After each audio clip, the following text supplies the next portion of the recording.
Guys, Bill Gates के school का एक बड़ा मजेदार किस्सा है। एक बार उनके स्कूल में एग्जाम था, तो अब एग्जाम सेंटर में क्लास में बच्चों को रैंडमली बिठाने के लिए स्कूल ने एक सॉफ्टवेयर बनाया था।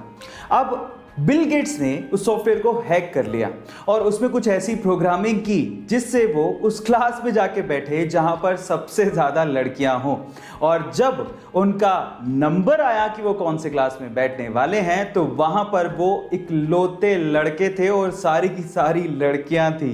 Man will be man. Guys, ये किस्सा सुन के आपको कैसा लगा चैट सेक्शन में लिखना मत भूलिएगा। जब वो पैदा हुआ तो उसके शरीर में 40 फ्रैक्चर्स थे। डॉक्टर्स ने कहा कि 2 दिन से ज्यादा तक जिंदा ही नहीं रह सकता, लेकिन वो कहते हैं ना, जाको राके साइयां मार सके ना कोई, कुछ ऐसा ही हुआ, वो बच्चा जी गया। फिर डॉक्टर्स ने फाइनली उसका इलाज शुरू किया, लेकिन पेरेंट्स को कहा कि प्लीज आप अगले 6 महीने तक इसको हाथ मत लगाइएगा, क्योंकि उसको हाथ लगाती उसकी हड्डियां टूटने लगती थी। फाइनली ये 15 साल का लड़का, जिसके शरीर में टोटल 140 फ्रैक्चर है, जिंदा दिली की मिसाल है। वो अमेरिका का एक फेमस रैपर और एक मोटिवेशनल स्पीकर भी है।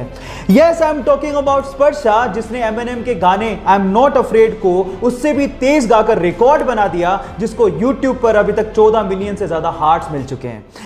I'm not afraid to take a stand. Guys, यहाँ सीखने लायक बात यह है कि हालात कैसे भी हो, आपको जिंदगी जीने का जज्बा होना चाहिए, तब आप कुछ भी कर सकते हो।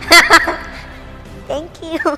दिल्ली के सरकारी स्कूल से रिटायर एक टीचर कीमत राय गुप्ता ने रिटायरमेंट के बाद अपने आप को बिजी रखने के लिए दिल्ली के भागीरथ पैलेस मार्केट में इलेक्ट्रिकल अप्लायंसेस की एक दुकान खोली। तब उनके पास एक सेल्समैन आया और उस सेल्समैन ने बातों ही बातों में एक जानकारी दी और कहा कि हेवल्स नाम से एक छोटी सी फैक्ट्री है जिसे उसका मालिक बेचना चाहता है। तब कीमत राय गुप्ता ने 7 लाख रुपए देके हेवल्स नाम की एक छोटी सी फैक्ट्री को खरीदा और रिटायरमेंट के बाद भी अपनी मेहनत के दम पे उस फैक्ट्री को मुनाफे में लाके खड़ा कर दिया। और गाइस, आज वो इंडिया की दूसरी सबसे बड़ी इलेक्ट्रिकल अप्लायंसेस बनाने वाली कंपनी है, जिसका टोटल टर्नओवर 1000 करोड़ से भी ज्यादा है।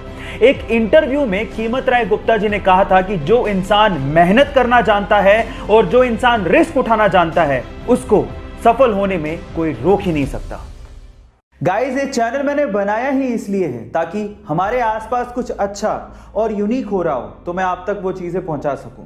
और उसी कड़ी में आगे बढ़ते हुए आज मैं आपको एक ऐसे इंडियन आर्टिस्ट से मिलवाने वाला हूं जो अपनी आर्ट को किसी ब्रश या पेंट से नहीं, बल्कि एक सिंपल सादे से टाइपराइटर से बनाते हैं। है ना ये अमेजिंग? जी हाँ गाइस, सिर्फ टाइपराइटर से वो ऐसी पेंटिंग बना डालते हैं जो आपने कभी सपने में सोची भी नहीं होगी।